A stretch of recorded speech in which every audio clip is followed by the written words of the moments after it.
Hola, hola mi gente, venimos con este nuevo video.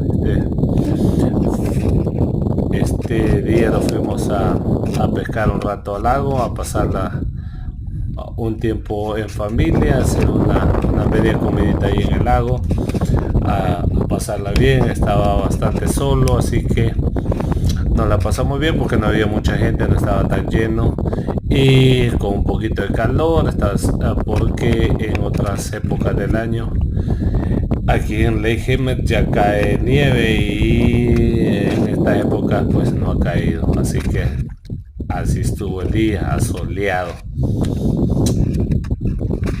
Así que si te gustó el video dale like y no te olvides suscribirte a nuestro canal.